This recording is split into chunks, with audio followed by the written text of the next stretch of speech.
Tout commence ici. Pas dans ton compte en banque, pas dans les connexions que tu accumules, pas dans les opportunités que tu attends. Tout commence dans l'espace entre tes deux oreilles, dans ce silence que tu traverses quand personne ne te voit, dans ce que tu te répètes quand la nuit tombe et que le monde se tait, dans ce réflexe intérieur qui décide à ta place si tu avances ou si tu recules.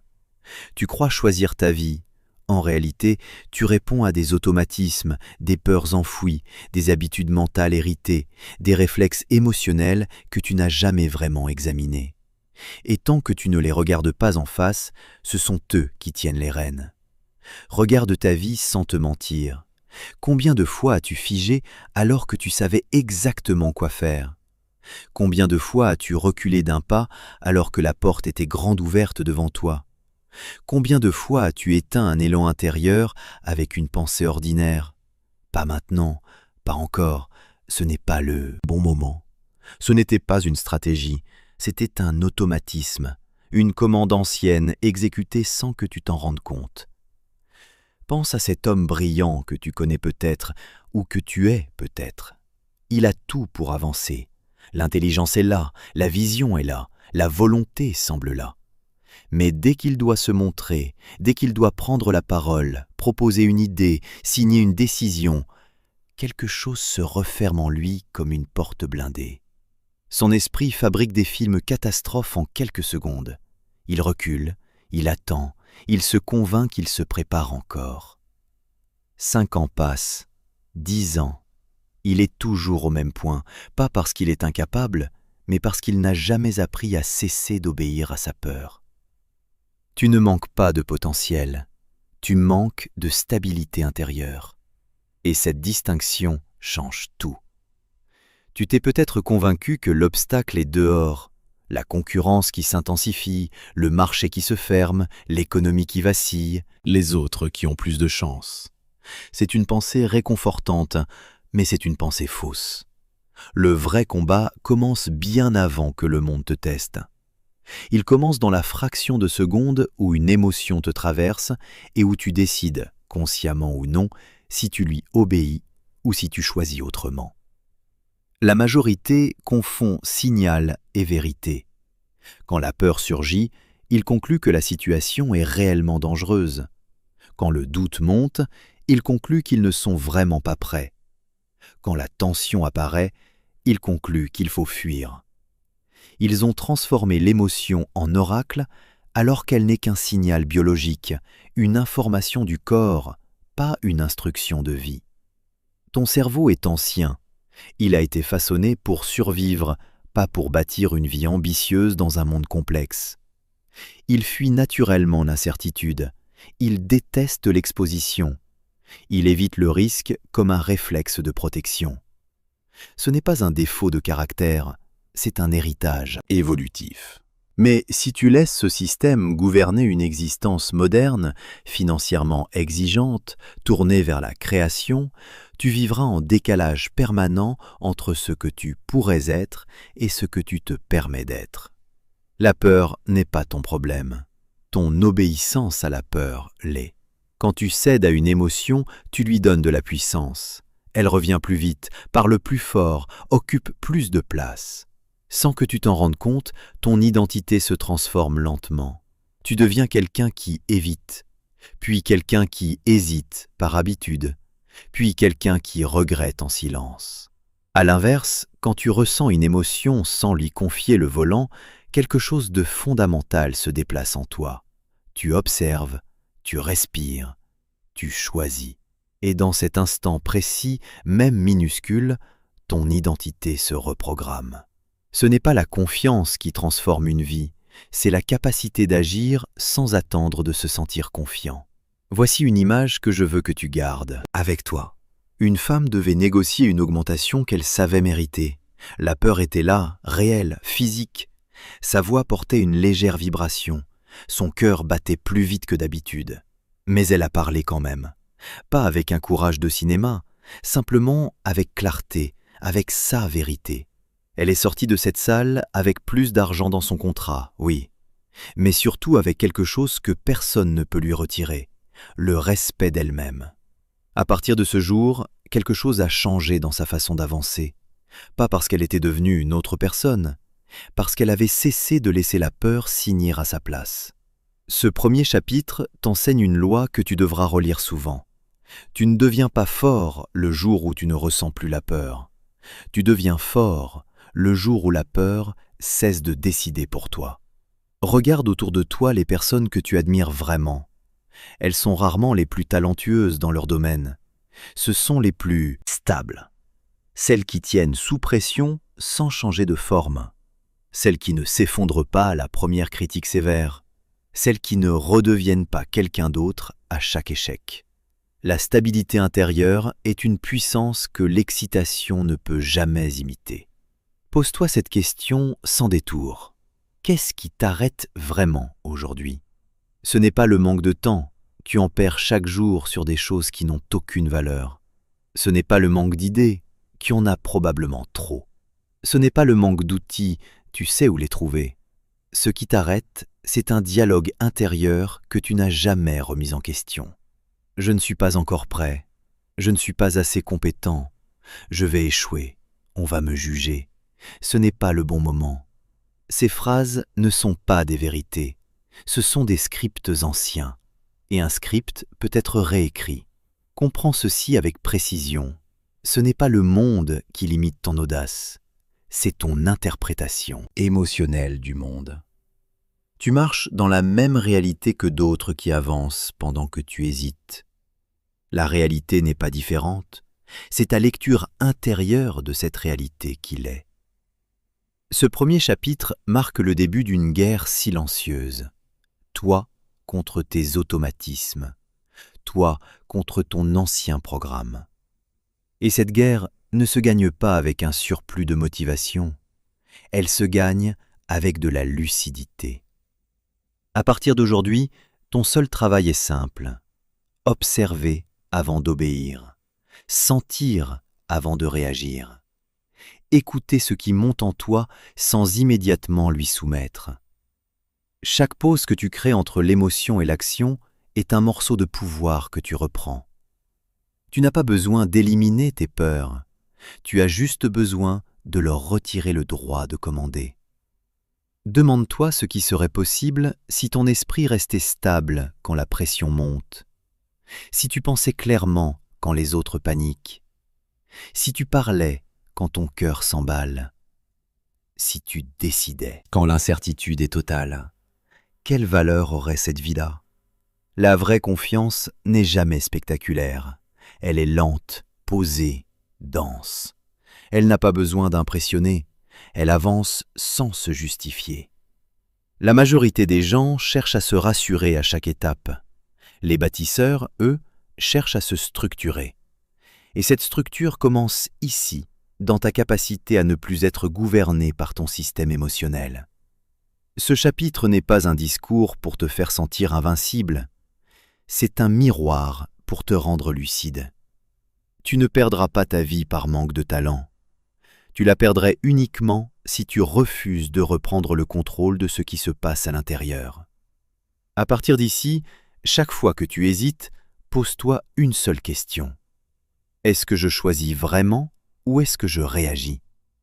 Cette question seule peut réorienter une trajectoire entière. Parce qu'un homme qui choisit ne subit plus. Et un homme qui ne subit plus devient très rapidement une force que rien ne peut facilement contenir. Si tu veux aller plus loin dans cette transformation intérieure, abonne-toi à Succès Livre Audio.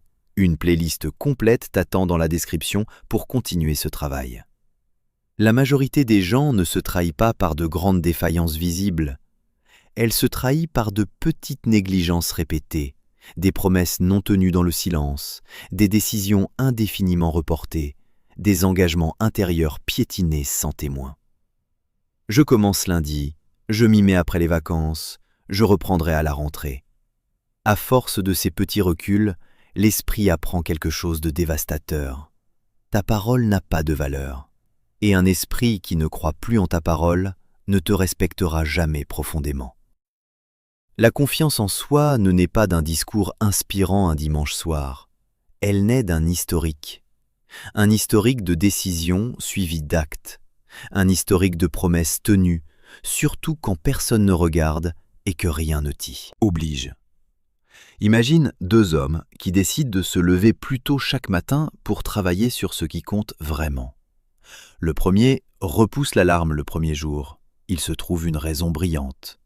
Il fait pareil le deuxième jour. Au troisième, ce n'est plus un choix conscient. C'est devenu une identité. Il est devenu quelqu'un qui ne se lève pas quand il a décidé. Le second se lève malgré la fatigue, malgré le confort du lit, pas par héroïsme, par fidélité à lui-même.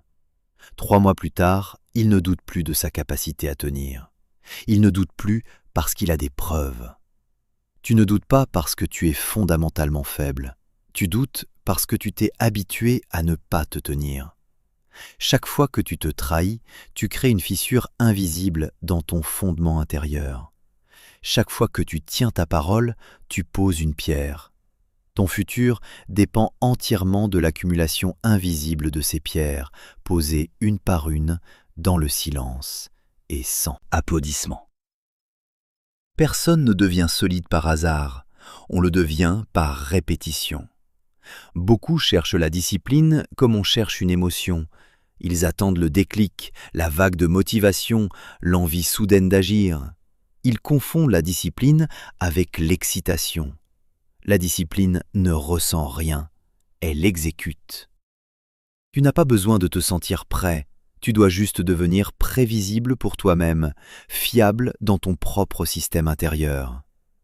Un homme imprévisible avec lui-même reste une proie permanente. Un homme fiable devient un socle sur lequel tout peut se construire. Observe quelque chose de brutal en toi. Tu respectes plus facilement un contrat signé avec quelqu'un d'autre qu'un engagement pris avec toi seul. La raison est simple. Tu as peur des conséquences sociales. Tu n'as pas vraiment peur de te décevoir. Et c'est précisément là que tout se joue. Tu dois redevenir quelqu'un qui redoute de se mentir, quelqu'un pour qui la trahison intérieure coûte plus cher que n'importe quelle pression extérieure. Ce chapitre demande un changement simple en apparence et radical en profondeur. Tu ne prends plus d'engagement que tu sais d'avance pouvoir contourner. Tu réduis la taille de tes promesses, mais tu les honores sans exception, sans négociation, sans mise en scène. Moins de promesses, plus d'exécution. Ce seul changement fait basculer une trajectoire. Tu penses que la puissance vient de l'amplitude des objectifs ? Elle vient de la cohérence quotidienne. Un homme cohérent devient redoutable parce qu'on peut prédire sa tenue. Et ce qui est prévisible dans l'effort devient totalement imprévisible dans ses résultats. Un sportif décide un jour de s'entraîner 15 minutes par jour, pas davantage. Son entourage sourit, trop peu, trop court, pas sérieux. Mais il tient chaque jour, sans jamais négocier. 4 mois plus tard, il a dépassé ceux qui s'entraînaient par vagues violentes, puis disparaissaient pour récupérer. Ce n'est pas la quantité qui a tout changé, c'est la continuité. La continuité est un avantage que presque personne n'exploite vraiment. La majorité fonctionne en cycle émotionnel. Motivation, action, épuisement, abandon, retour de honte, nouvelle motivation, nouveau départ, nouveau cycle, nouvelle chute. Les rares fonctionnent par mécanique intérieure. Décision, action, action, action, sans drame, sans pause émotionnelle inutile, sans théâtre. Ce chapitre t'invite à transformer ton rapport à l'effort. Tu ne fais plus les choses quand tu en as envie. Tu les fais parce que tu as décidé. Et cette nuance change la nature entière de ton avancée. L'envie est capricieuse, elle vient et repart selon le vent. La décision, elle, est souveraine. À partir de ce moment, tu ne te demandes plus comment être plus motivé. Tu te demandes comment rendre l'abandon plus difficile que l'effort.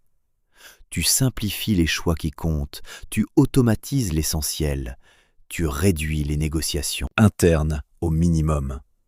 Moins ton esprit débat, plus ta vie avance. Tu n'as pas besoin d'une force surhumaine, tu as besoin d'une friction minimale sur ton chemin. Préparer tes affaires la veille. Définir tes heures de travail à l'avance. Réduire les options disponibles quand tu dois produire. Couper les chemins vers la distraction. Ces outils semblent insignifiants. Ils sont en réalité des armes silencieuses. Chaque décision que tu rends automatique te libère de centaines de micro-fatigues invisibles. Et cette énergie récupérée devient du carburant pour ce qui compte vraiment. Beaucoup s'épuisent non pas parce qu'ils travaillent trop, mais parce qu'ils décident et redécident chaque chose toute la journée. Ils négocient avec eux-mêmes à chaque geste. À la fin de la journée, ils sont vides. Pas parce qu'ils ont trop produit, parce qu'ils ont trop hésité. L'hésitation est une hémorragie d'énergie silencieuse. Ce chapitre te demande de devenir fidèle à de petites règles concrètes. Pas à une vision abstraite qui te donne frisson le dimanche soir, à des actes basiques, répétables, vérifiables. Te lever à l'heure que tu as décidé, finir ce que tu commences, honorer tes engagements même quand personne ne sait que tu les as pris, couper ce que tu as dit vouloir couper. Ces gestes n'impressionnent personne autour de toi. Ils transforment ton identité en profondeur dans le silence qui précède tout résultat visible. Un homme qui se respecte dans l'invisible finit toujours par être respecté dans le visible. Tu dois accepter une vérité dure à ce stade. Tu n'as pas besoin de tout changer d'un coup. Tu dois changer ta relation à ta propre parole. Tout le reste suivra avec une logique implacable. Quand ton esprit comprend que tu ne recules plus, il cesse de te tester. Il cesse de t'attaquer de l'intérieur. Il devient progressivement ton allié. Et un esprit allié peut déplacer des choses que tu croyais inamovibles. Tu ne seras pas parfait, tu rateras parfois. Mais la différence fondamentale est là. Tu ne te raconteras plus d'histoire. Tu rates, tu regardes, tu ajustes, tu continues. Sans flagellation, sans excuses construites, sans mise en scène de la souffrance. Ce fonctionnement est celui des trajectoires longues. Ce deuxième chapitre est peut-être le moins spectaculaire de tous pour l'ego, et c'est précisément pour cela qu'il est le plus puissant. Il ne te promet rien de brillant à court terme, il te promet quelque chose que très peu d'êtres atteignent réellement. Devenir irréprochable envers toi-même. Et quand tu le deviens, l'extérieur s'aligne, avec un retard inévitable, mais avec une certitude absolue, parce que le monde finit toujours par traiter un homme exactement comme il se traite lui-même en secret. À partir d'ici, tu ne chercheras plus à te motiver, tu chercheras à te prouver, pas aux autres, à toi. Et quand tu te prouves chaque jour, même dans l'ennui, même dans la fatigue, même dans le doute profond, alors la confiance n'est plus une idée, elle devient une conséquence naturelle de qui tu es devenu. Tu crois que ta réussite dépend principalement de ta volonté. C'est une croyance répandue, rassurante et profondément inexacte. Ta réussite dépend avant tout de ce que ton quotidien te permet ou t'interdit, sans jamais te demander ton avis. La volonté s'use, l'environnement, lui, agit en silence, sans relâche, sans fatigue.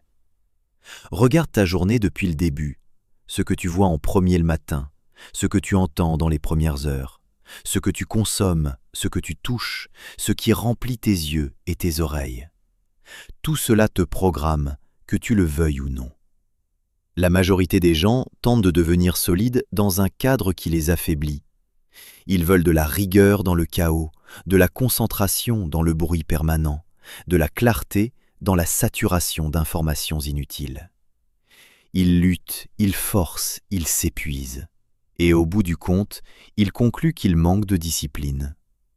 En réalité, ils ont simplement oublié de choisir leur terrain.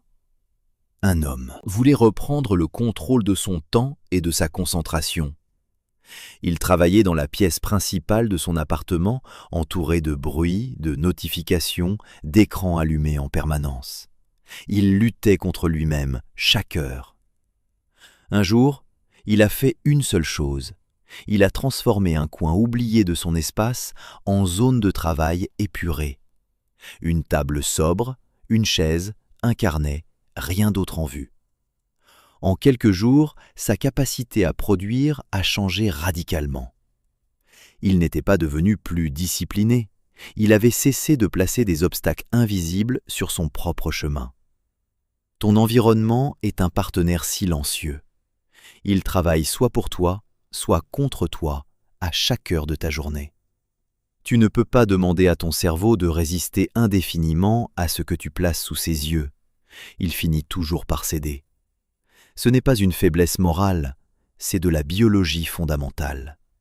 Ce que tu vois oriente ce que tu désires.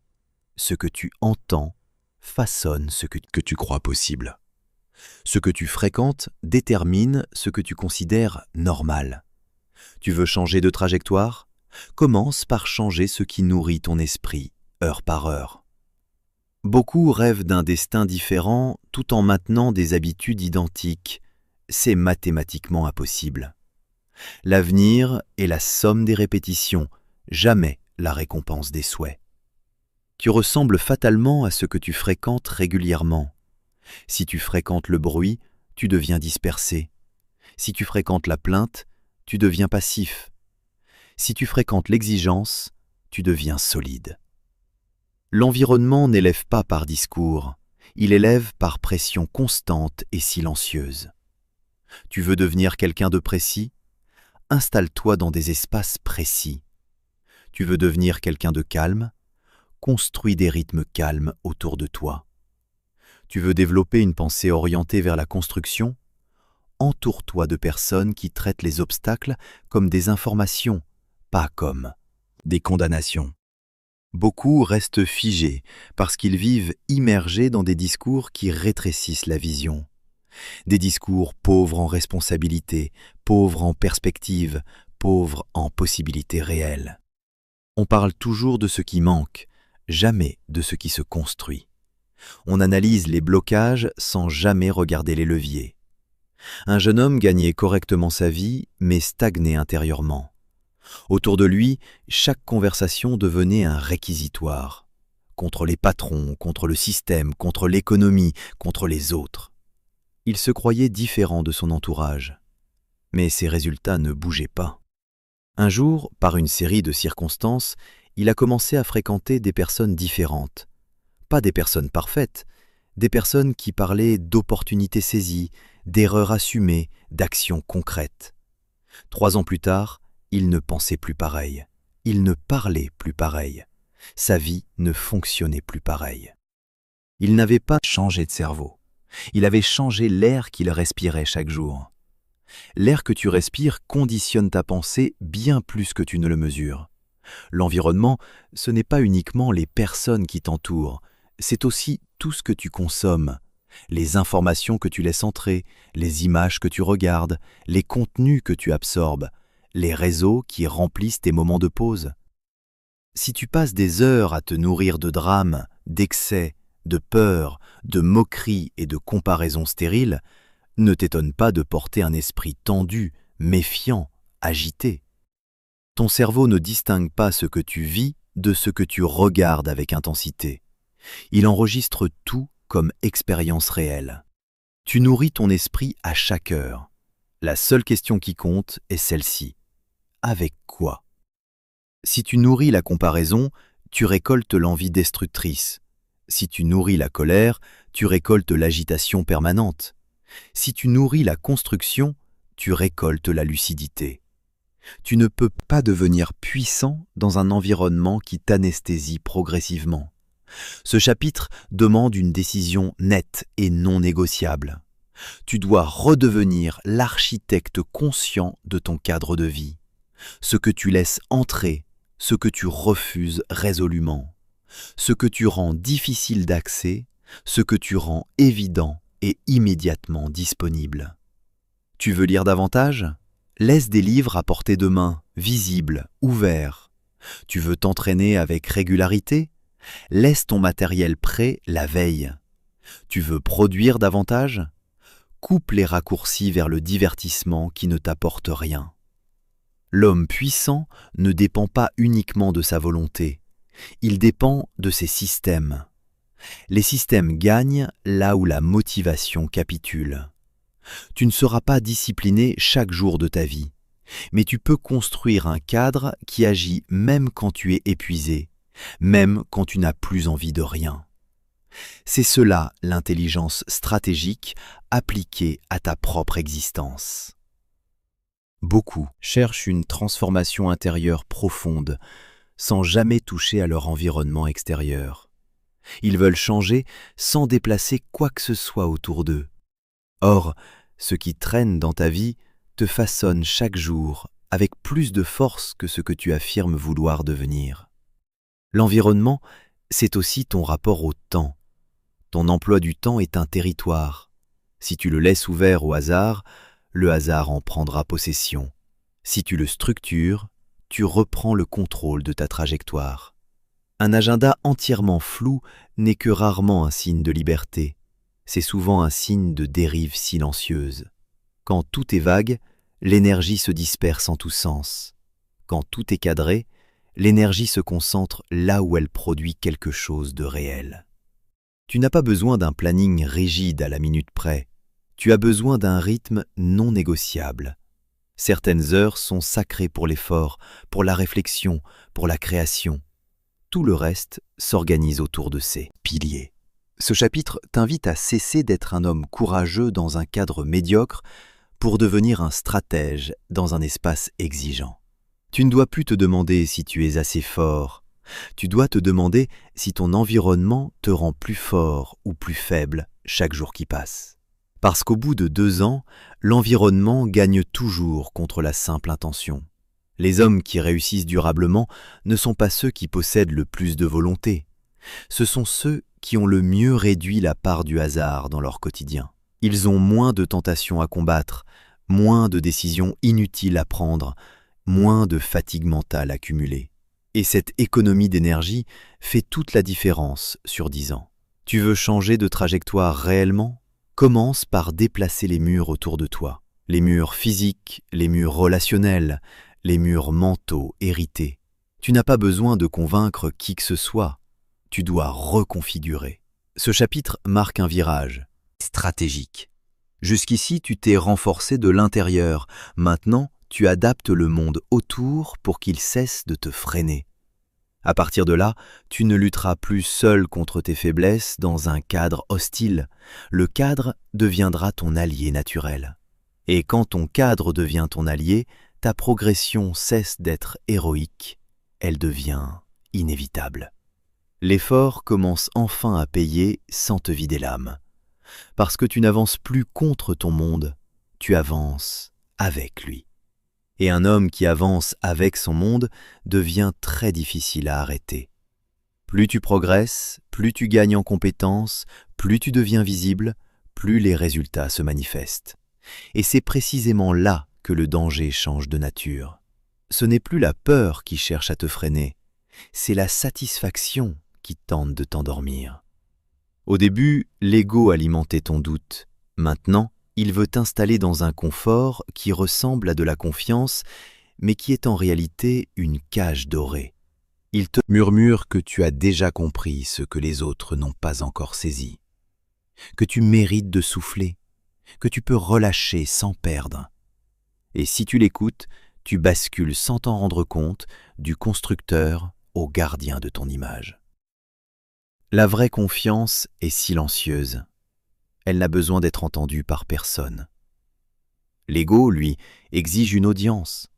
Un entrepreneur sort de l'ombre après plusieurs années de travail intense dans le silence. Les résultats arrivent, les compliments aussi. Les invitations se multiplient. Il commence à parler de ce qu'il a fait plus qu'il ne construit ce qui vient ensuite. Il explique plus qu'il n'exécute. Il présente plus qu'il ne forge. Les résultats stagnent, puis reculent. Il ne comprend pas ce qui se passe. Il se sentait confiant. En réalité, il nourrissait l'ego au détriment de la maîtrise. L'ego te fait croire que parler est une preuve de valeur. La maîtrise, c'est que seule l'œuvre parle vraiment. À ce stade, tu dois examiner une chose de très près. Comment tu accueilles les compliments? Les prends-tu comme une invitation à continuer ou comme une validation que tu peux désormais t'installer? Te pousse-t-il vers l'avant ou te donne-t-il l'impression d'être arrivé? L'ego adore se sentir arrivé. La maîtrise, c'est qu'on n'arrive jamais vraiment. Dès que tu te sens arrivé, tu cesses de progresser. Dès que tu cesses de progresser, tu recules imperceptiblement. Il n'existe aucun plateau stable dans une vie ambitieuse. Seulement des montées gérées avec lucidité ou des montées progressivement abandonnées par excès de confort. L'ego adore les étiquettes. Entrepreneur, leader, visionnaire, investisseur, expert. Dès que tu t'identifies trop fortement à un titre, tu commences à protéger l'image bien plus que la fonction réelle. Et quand tu protèges l'image, tu acceptes moins facilement l'erreur. Quand tu acceptes moins l'erreur, tu bloques ton propre chemin d'évolution. Les hommes qui restent vraiment dangereux dans le temps acceptent de redevenir maladroits. Ils redeviennent élèves dès qu'ils ont progressé vers un nouveau territoire. Un esprit figé par son propre statut devient vulnérable à tout ce qu'il n'a pas anticipé. Ce chapitre t'impose une vigilance radicale. Méfie-toi de toi-même précisément quand tu commences à te sentir trop certain. La confiance stable te rend calme et ouvert. L'ego déguisé en assurance te rend rigide et fermé. Observe ta réaction à la critique. Si elle t'instruit, ta confiance est saine et réelle. Si elle te blesse jusqu'à l'obstination, l'ego a déjà pris une place importante. La critique n'est pas toujours juste dans son contenu, mais la réaction qu'elle provoque en toi est toujours révélatrice de ton état intérieur réel. À ce stade, ton vrai travail n'est plus d'accumuler des compétences supplémentaires. C'est de maintenir un espace intérieur disponible, un esprit prêt à se remettre en question, une identité qui ne s'accroche pas à ses victoires passées. Ce vide intérieur est rare, et il est la marque des trajectoires qui durent vraiment longtemps. Les carrières brisées n'ont presque toutes été par excès de certitude, pas par manque de talent. Plus tu montes, plus tu dois devenir sobre en toi-même, sobre dans les victoires, sobre dans les échecs, sobre dans la parole, sobre dans les promesses. L'ego promet vite et fort, la maîtrise promet peu et livre toujours. À ce niveau, tu dois surveiller une autre dérive subtile, le besoin impérieux d'avoir raison.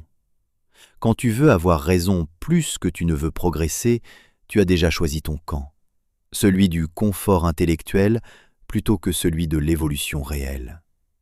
Avoir raison procure une satisfaction courte, progresser offre une récompense longue et profonde.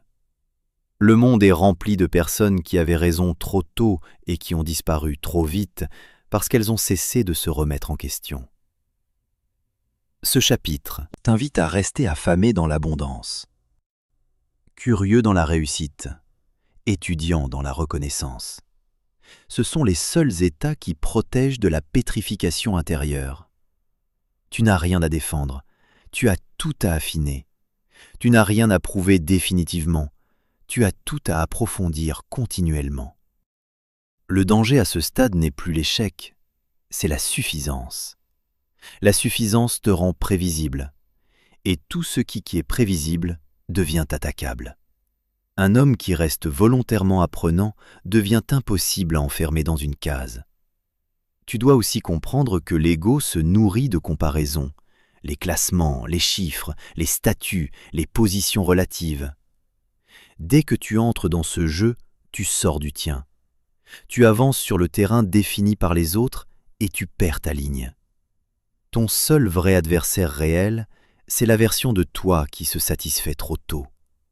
Ce chapitre est un garde-fou. Il ne t'invite pas à te diminuer, il t'invite à ne pas te figer. À ne pas confondre assurance et immobilité. À ne pas confondre réussite et identité définitive. Tu réussis dans ce que tu fais, mais tu n'es pas ce que tu fais. Cette distinction sauve des vies, des carrières, des constructions entières. À partir d'ici, chaque succès doit te rappeler avec douceur le chemin qu'il reste. Chaque victoire doit t'ouvrir les yeux sur tout ce que tu n'as pas encore exploré. L'homme vraiment confiant ne se protège pas de l'inconnu. Il s'y expose volontairement. C'est ainsi qu'il reste tranchant.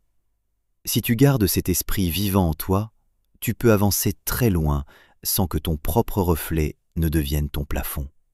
Parce que le plus grand piège de l'ascension n'est jamais la chute brutale, c'est de se contempler trop longtemps dans le miroir de ses propres réussites. Avant, tu calculais chaque euro, tu comptais, tu retenais, tu survivais avec ce que tu avais. Maintenant, l'argent commence à circuler plus librement, et c'est précisément ici que beaucoup se détruisent sans jamais comprendre pourquoi. Parce que l'argent ne libère pas, il révèle. Il amplifie ce qui était déjà là, enfoui, en attente d'espace pour s'exprimer. Si tu es désorganisé, il amplifie ton chaos. Si tu es anxieux, il amplifie ta peur. Si tu es instable, il amplifie tes excès. Si tu es structuré, il amplifie ta puissance de construction. Imagine deux hommes qui gagnent soudainement bien au-delà de ce qu'ils ont jamais connu. Le premier accélère immédiatement son niveau de vie. Il s'équipe, il s'offre, il montre. À l'extérieur, tout semble aller dans le bon sens. À l'intérieur, l'angoisse monte à mesure que les charges s'alourdissent. 6 mois plus tard, il n'est pas plus riche. Il est plus fragile qu'avant, avec davantage à perdre et moins de marge pour respirer. Le second garde son niveau de vie intact. Il stocke, il structure, il investit lentement et méthodiquement. 3 ans plus tard, il est dans une position que rien ne peut facilement ébranler. Même point de départ, 2 trajectoires opposées. L'argent n'a pas créé la chute du premier, il a simplement révélé l'absence de structure là où elle aurait dû être construite bien avant.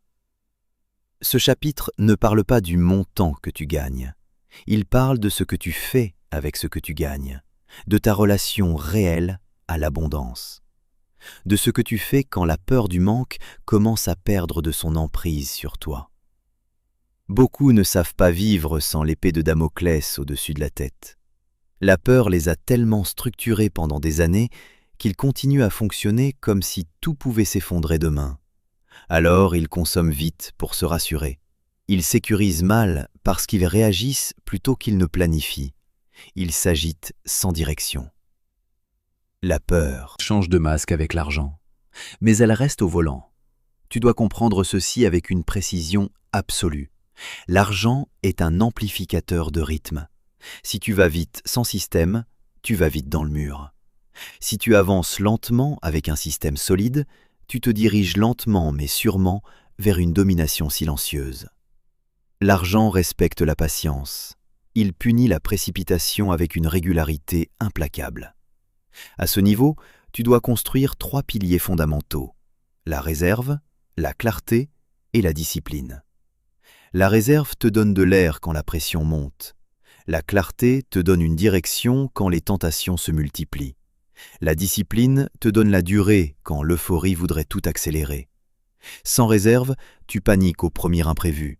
Sans clarté, tu dépenses dans toutes les directions. Sans discipline, tu perds même quand tu gagnes.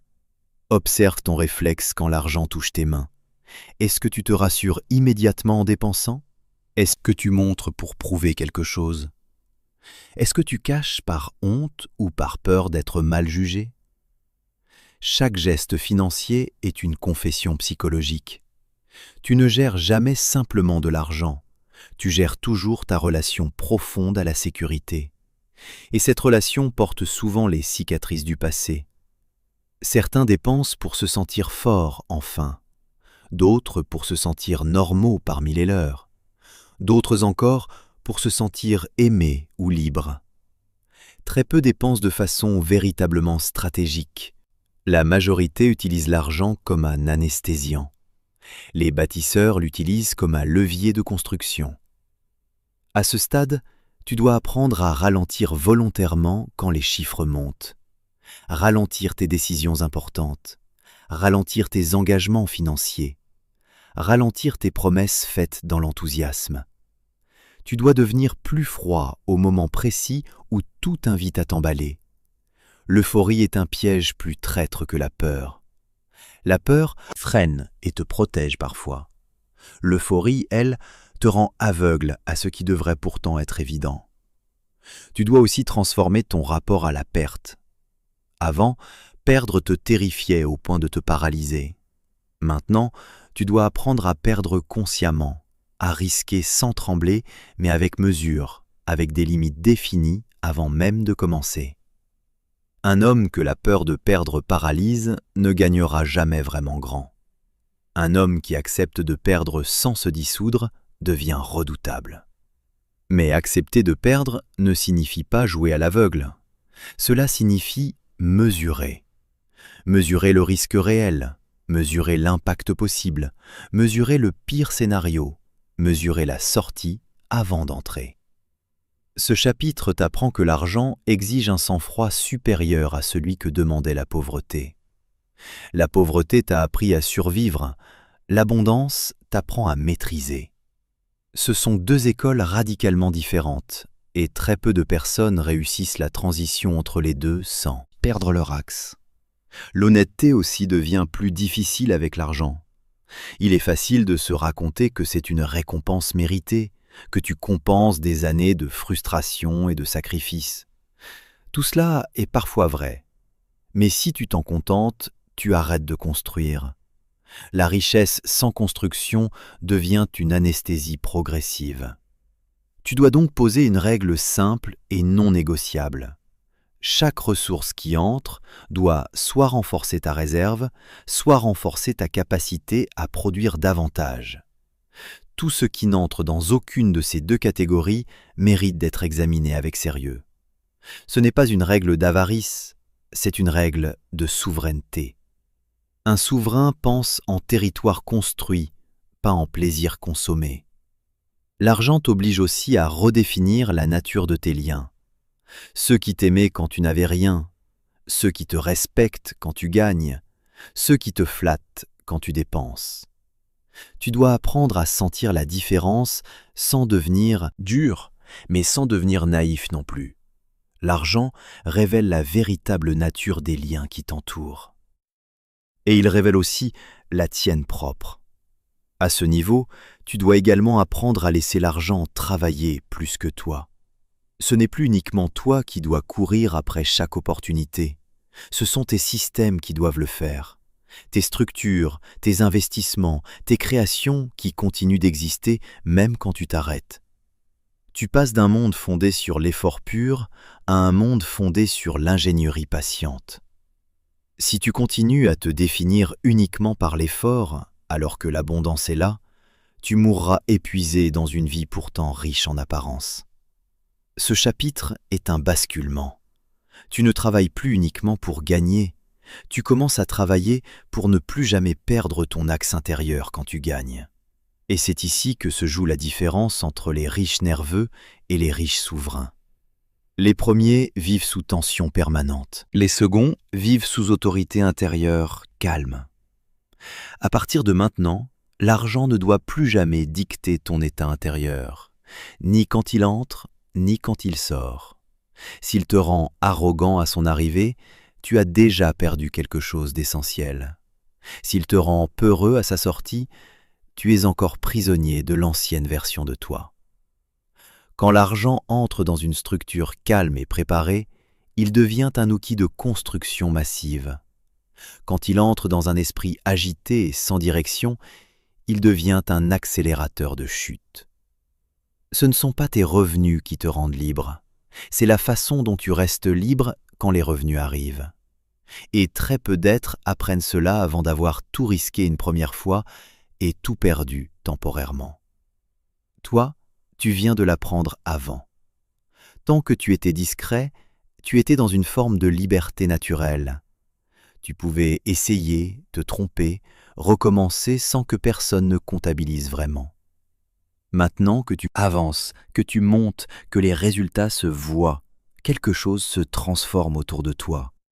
Les regards se posent, les attentes apparaissent, les projections des autres commencent à peser.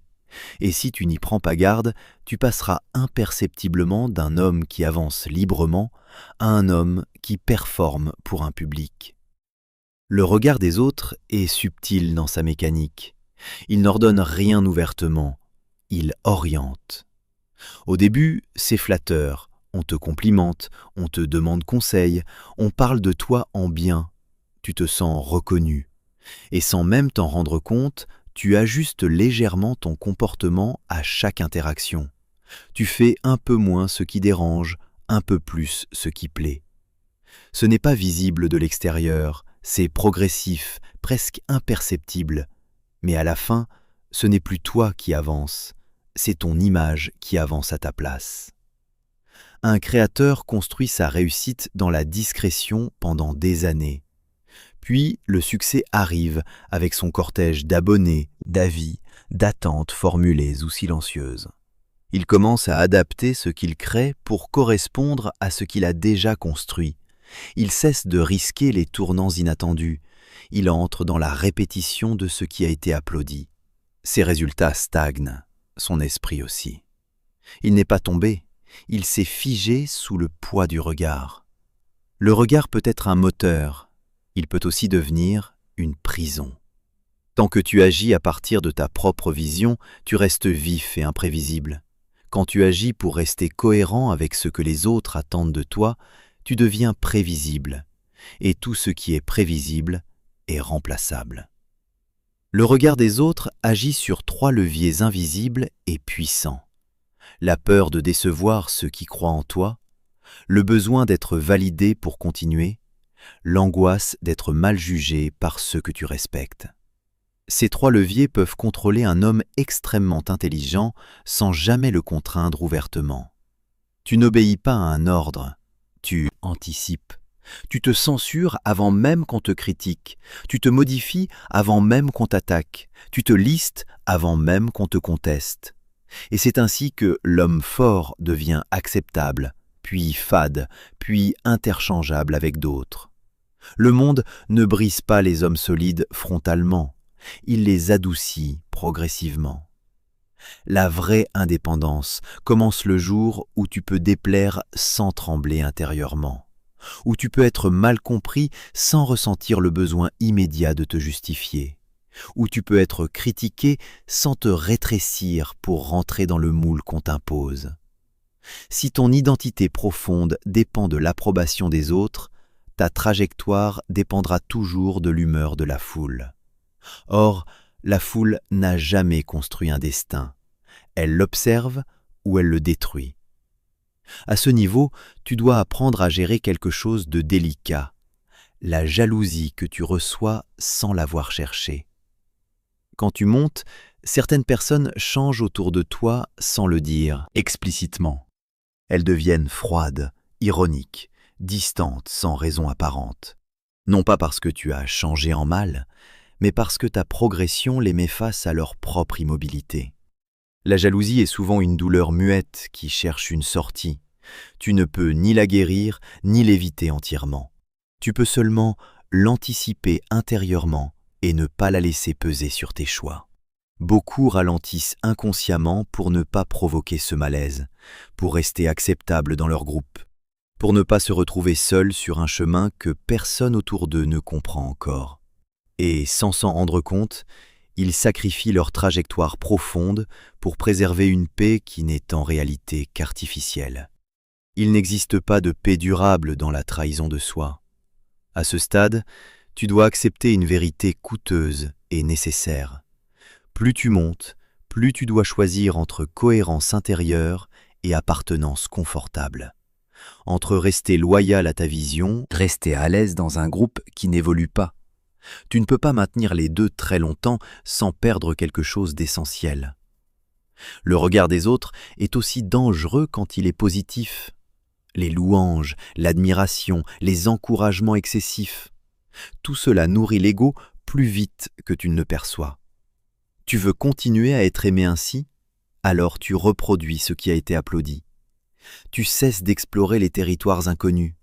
Tu entres dans la répétition confortable. et c'est la mort lente des trajectoires vivantes. L'évolution demande parfois de décevoir ceux qui t'aimaient pour ce que tu étais hier. Ce chapitre t'apprend une chose fondamentale sur la liberté. Tu dois redevenir intérieurement invisible, même quand tout le monde te voit. Tu dois agir comme si personne ne regardait vraiment, décider comme si personne ne commentait, créer comme si personne ne jugeait. Ce n'est pas du mépris envers les autres, c'est de l'indépendance envers toi-même.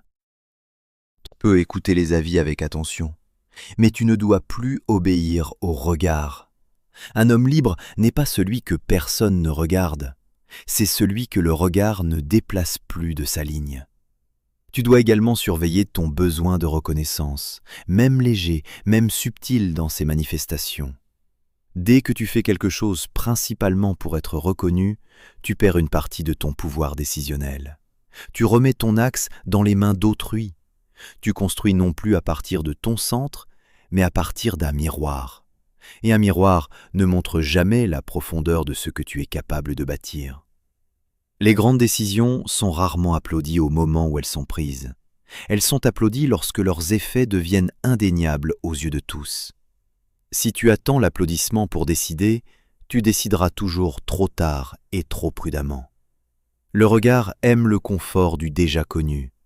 La vision, elle, aime l'avance sur ce qui n'existe pas encore. À partir de ce stade, tu dois apprendre à être seul, même au milieu des autres, à ne pas chercher d'alliés émotionnels pour chaque pas important, à porter certaines décisions sans témoin et sans validation préalable. C'est pour cela que les trajectoires hautes deviennent progressivement silencieuses. Plus tu montes, moins tu ressens le besoin d'expliquer. Plus tu montes, plus tu assumes seul ce que tu as décidé. Ce chapitre est une coupure symbolique dans ton rapport au monde extérieur. Tu ne travailles plus pour être validé par les autres. Tu travailles pour être juste envers toi-même. Tu ne cherches plus à être applaudi, tu cherches à être aligné. Tu ne cherches plus à convaincre, tu cherches à bâtir quelque chose de solide et de vrai. Cette bascule est rare parce qu'elle impose de renoncer à une des drogues les plus universelles qui soit, l'approbation. Mais quand tu t'en détaches vraiment, quelque chose de radical se produit en toi. Tu retrouves une liberté d'action que tu n'avais même pas au tout début de ton chemin. Une liberté qui ne cherche plus à plaire pour exister. Une liberté qui n'a plus peur de déranger par sa seule présence. Une liberté qui ne s'excuse plus d'avancer là où peu ose aller. Et c'est cette liberté-là qui donne naissance aux trajectoires les plus imprévisibles et les plus puissantes. Parce qu'un homme qui n'agit plus pour son image, agit enfin pour la vérité de sa ligne. Et à partir de là, plus aucun regard extérieur ne peut réellement le détourner de ce qu'il est venu construire. Ce n'est pas le corps qui lâche en premier dans cette phase de ta vie, c'est le sens. Tu peux encore travailler, encore produire, encore décider avec efficacité. Mais intérieurement, quelque chose s'est asséché sans que tu t'en rendes vraiment compte. Tu n'es pas fatigué physiquement, tu es fatigué en profondeur. Et cette fatigue-là est la plus dangereuse de toutes. Non pas parce qu'elle t'empêche d'avancer, mais parce qu'elle t'enlève la joie de construire. Alors tu continues par inertie, tu produis encore, tu gagnes encore, mais tu ne vibres plus. Pense à un homme qui a tout construit patiemment, l'indépendance financière, la reconnaissance, la liberté d'organisation. Chaque matin, il repousse le moment de commencer, pas par paresse, par vide intérieur. Il n'a plus faim, il ne souffre pas, il n'est pas malheureux au sens ordinaire du terme, il est simplement éteint. Et cette extinction lente détruit plus sûrement qu'un échec brutal. Un échec te réveille. Le vide, lui, t'anesthésie progressivement. La fatigue de l'âme ne vient pas d'un excès de travail. Elle vient du décalage entre ce que tu fais et ce que tu es devenu. Tu continues parfois à courir après des objectifs qui correspondaient à une version antérieure de toi. Des rêves conçus par l'homme d'hier pour l'homme d'aujourd'hui qui a changé sans le remarquer. Et ce décalage crée une lassitude sourde et persistante. Ce n'est pas que tu n'aimes plus avancer, c'est que tu n'aimes plus la direction dans laquelle tu avances. À ce stade, beaucoup s'autodétruisent de manière subtile. Excès, distractions recherchées, ruptures inutiles, décisions impulsives qui n'ont aucun sens logique. Non pas parce qu'ils veulent tomber, mais parce qu'ils veulent ressentir quelque chose de réel. On détruit parfois uniquement pour prouver qu'on est encore vivant. Ce chapitre t'impose une pause intérieure, pas un arrêt de tout ce que tu construis, une clarification profonde du pourquoi. Pourquoi tu te lèves encore chaque matin? Pourquoi tu continues là où d'autres ont abandonné? Pourquoi tu veux encore plus que ce que tu as déjà? Si la réponse est floue ou inexistante, la fatigue s'installe et s'approfondit. Si la réponse est nette et vivante, la fatigue recule. La motivation revient toujours quand le sens est propre. Elle disparaît toujours quand le sens est pollué par l'ego, par l'habitude, par l'image que tu veux donner, par la comparaison stérile, par la routine vidée de tout élan véritable. À ce niveau, ton ennemi n'est plus la peur du départ, c'est l'automatisme de la réussite. Tu avances parce que tu as toujours avancé. Tu produis parce que tu sais produire. Tu gagnes parce que tu connais le chemin. Mais tu ne sais plus exactement pourquoi. Un homme sans pourquoi finit toujours par se trahir sur le comment. Il bâcle sans s'en rendre compte. Il s'absente émotionnellement de ce qu'il fait. Il devient mécaniquement efficace, mais intérieurement absent à sa propre vie. Ce chapitre t'invite à quelque chose de rare et de courageux. Redevenir vivant dans ta propre trajectoire. Pas en détruisant ce que tu as construit, en réajustant la source de ce qui te fait bouger. Tu n'as pas besoin de tout reconstruire depuis zéro, tu as besoin de purifier ce qui te fait avancer.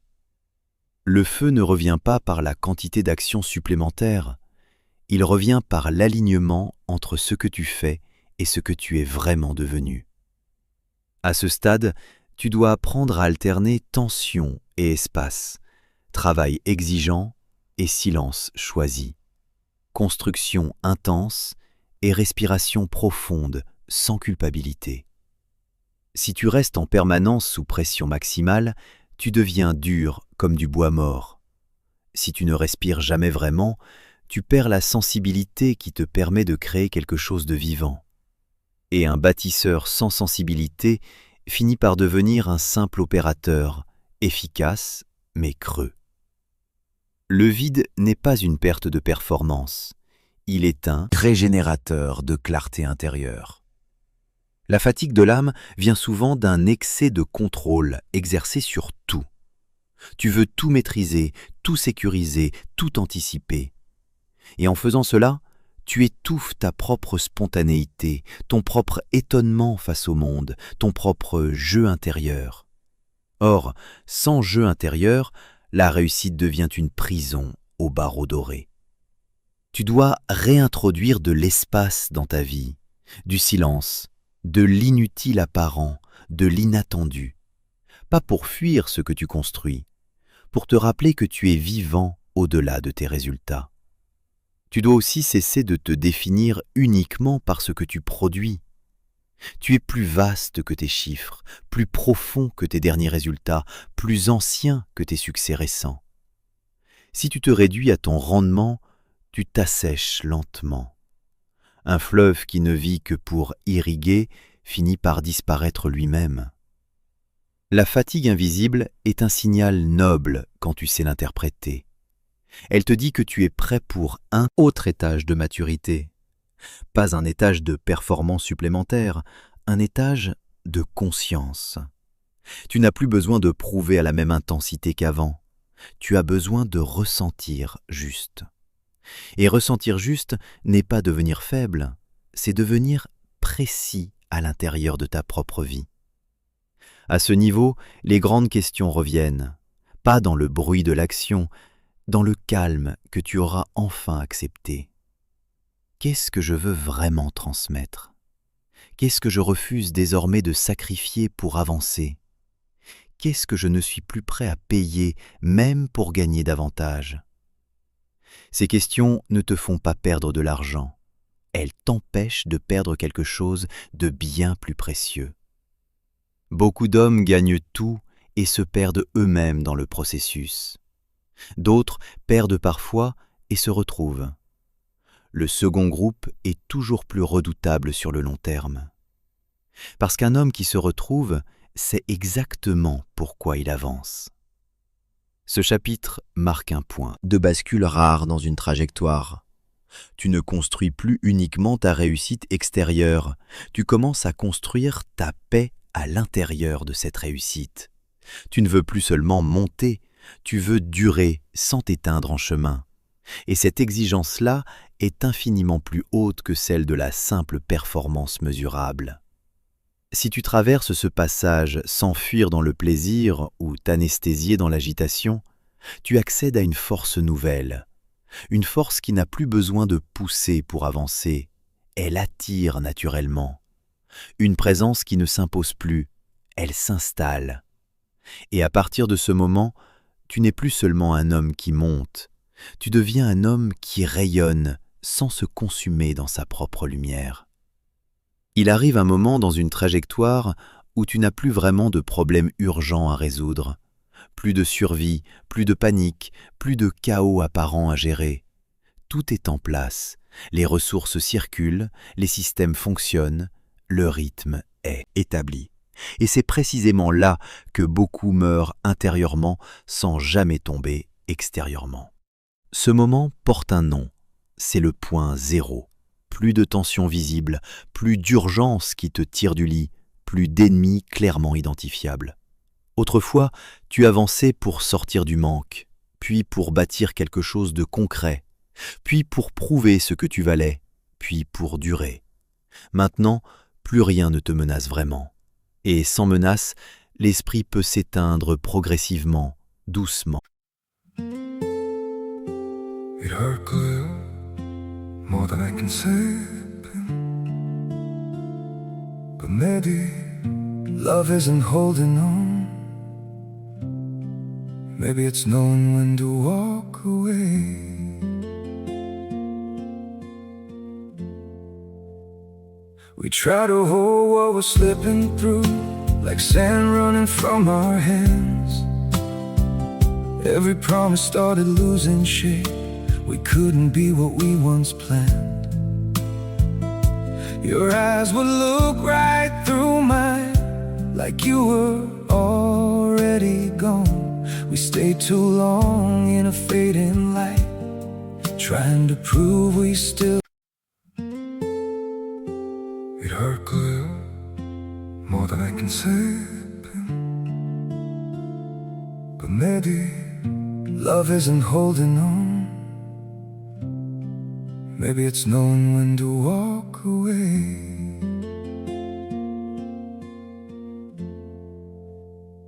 We try to hold what we're slipping through, like sand running from our hands. Every promise started losing shape. We couldn't be what we once planned. Your eyes would look right through mine, like you were already gone. We stayed too long in a fading light, trying to prove we still. It hurt good, more than I can say. But maybe love isn't holding on. Maybe it's knowing when to walk away.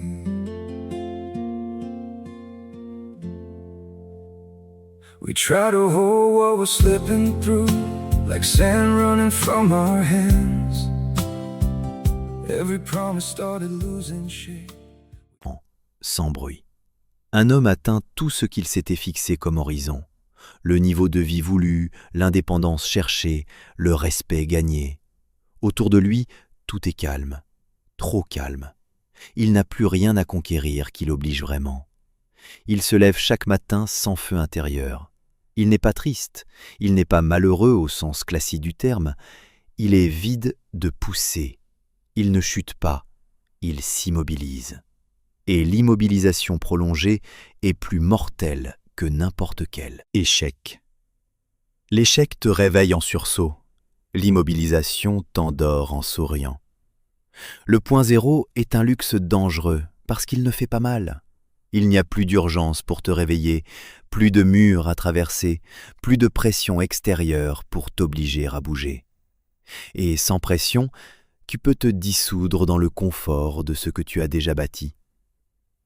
À ce stade, l'homme se sépare en deux catégories distinctes. Ceux qui s'endorment dans le confort du plateau atteint et ceux qui créent délibérément une nouvelle verticalité. La majorité s'endort. Ils consolident, ils optimisent, ils sécurisent ce qu'ils ont. Ils cessent de risquer, ils cessent d'explorer, ils cessent de se défier eux-mêmes. Ils deviennent les gestionnaires soigneux de leur propre passé. Le point zéro est le moment où plus rien ne t'oblige, sauf toi-même. Tu n'as plus d'excuses, plus de bourreau extérieur, plus d'ennemis utiles. Il ne reste que ta responsabilité nue face à ce que tu veux vraiment devenir. Tu dois poser une question radicale et honnête. Si je n'avais plus rien à prouver à personne, est-ce que je continuerais quand même à me pousser vers l'avant? Si la réponse est non, ta trajectoire est déjà en train de s'éteindre lentement. Le danger ici n'est pas l'abandon brutal, c'est la tiédeur. Tu continues, mais sans feu, sans vision neuve qui t'excite vraiment, sans nécessité intérieure qui te tire du sommeil avant l'alarme. Tu deviens correct, efficace, mais remplaçable par n'importe quel autre opérateur compétent. Le monde n'a jamais été transformé par des hommes tièdes. Le point zéro exige une décision rare et coûteuse. Se recréer un vertige volontaire, pas par besoin matériel, par choix conscient. Créer une nouvelle montagne intérieure, un nouveau territoire à explorer, une nouvelle exigence envers soi-même. Pas pour accumuler davantage, pour rester tranchant dans un monde qui émousse tout ce qui ne se défie plus. À ce stade, tu dois sortir du calcul rationnel habituel. Tu ne peux plus fonder ta prochaine montée sur un besoin matériel identifiable. Il te faut un enjeu existentiel, quelque chose qui dépasse ton confort actuel, quelque chose qui t'oblige à redevenir élève dans un domaine où tu ne maîtrises pas encore. Les grands hommes renaissent plusieurs fois dans une vie. Les autres optimisent indéfiniment leur première version jusqu'à l'usure complète. Tu dois redevenir maladroit quelque part, redevenir débutant dans quelque chose qui compte, redevenir vulnérable par choix délibéré. Sinon, tu vas lentement t'enterrer sous l'épaisseur de ta propre stabilité. Le point zéro te confronte à une vérité nue. Tu n'es plus porté par le désir de devenir quelqu'un. Tu dois désormais choisir de l'être pleinement, chaque jour, sans promesse extérieure pour t'y obliger. Avant, tu étais tiré par l'avenir qui t'attendait. Maintenant, tu dois te tirer toi-même par la seule force de ta volonté créatrice. Peu de personnes supportent ce niveau de liberté absolue. Beaucoup préfèrent s'inventer des problèmes artificiels, des urgences fabriquées, des drames inutiles. Parce que le chaos donne au moins l'illusion d'une aventure en cours. Mais l'aventure la plus haute et la plus exigeante commence précisément quand plus rien ne pousse de l'extérieur. Ce chapitre marque la fin de toutes les excuses possibles. Plus de manque à fuir, plus de contraintes extérieures à surmonter. Juste toi face à ta capacité de création pure. Soit tu redeviens un explorateur qui accepte de se perdre parfois pour trouver mieux, soit tu deviens un conservateur soigneux de ce que tu as déjà. L'explorateur se perd parfois, le conservateur se fiche toujours. Tu dois aussi accepter que personne ne t'applaudira pour ta prochaine montée intérieure.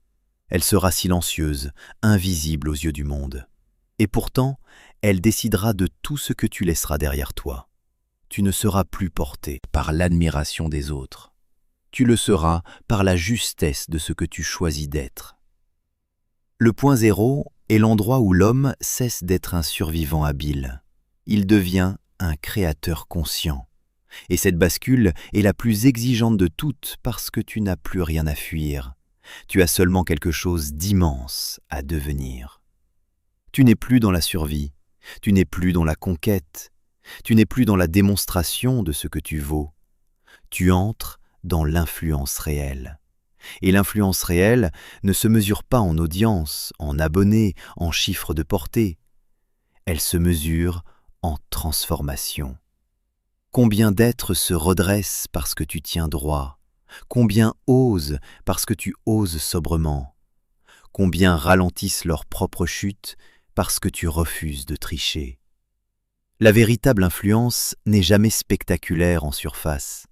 Elle agit dans les décisions silencieuses que les autres prennent seuls, la nuit, sans que tu le saches jamais. À ce stade, tu comprends vérité froide et profonde. Tu n'as jamais travaillé uniquement pour toi, même quand tu le croyais sincèrement. Chaque choix difficile, chaque renoncement, chaque rigueur maintenue dans l'invisible construisait déjà un modèle que d'autres allaient un jour observer et utiliser sans te le dire. Tu as toujours été regardé, même quand tu te croyais seul. Ce dernier chapitre te fait entrer dans une responsabilité d'un autre ordre.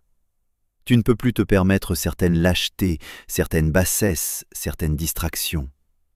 Non par morale au sens conventionnel, par cohérence énergétique avec ce que tu représentes désormais. Quand tu tombes aujourd'hui, ce ne sont plus seulement tes propres genoux qui touchent le sol. Ce sont aussi ceux de ceux qui te regardent en silence et qui ont fondé une partie de leur courage sur le tien. Tu n'as pas demandé ce rôle, tu l'as construit par ta tenue quotidienne.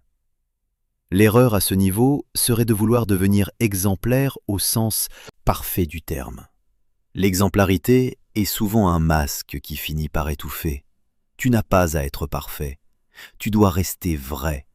Vrai dans ta rigueur, vrai dans tes erreurs assumées, vrai dans tes limites reconnues, vrai dans tes silences. Les hommes ne se transforment pas au contact d'une figure idéale et inaccessible. Ils se transforment au contact d'une figure droite et humaine. La droiture n'impressionne pas, elle stabilise ce qui vacille autour d'elle. Ta réussite ne te donne aucun privilège intérieur, elle t'enlève toutes les excuses restantes. Tu ne peux plus dire que tu ne savais pas, tu ne peux plus dire que tu feras plus tard, tu ne peux plus dire que ce n'est pas encore le moment. Tu sais, et tu sais que tu sais. C'est cela qui rend ce niveau si exigeant et si libre à la fois. La transmission commence maintenant. Pas quand tu enseigneras formellement, pas quand tu prendras la parole devant un public. Elle commence déjà dans la manière dont tu tiens ta vie chaque jour ordinaire. Ce que tu refuses de négocier quand personne ne regarde.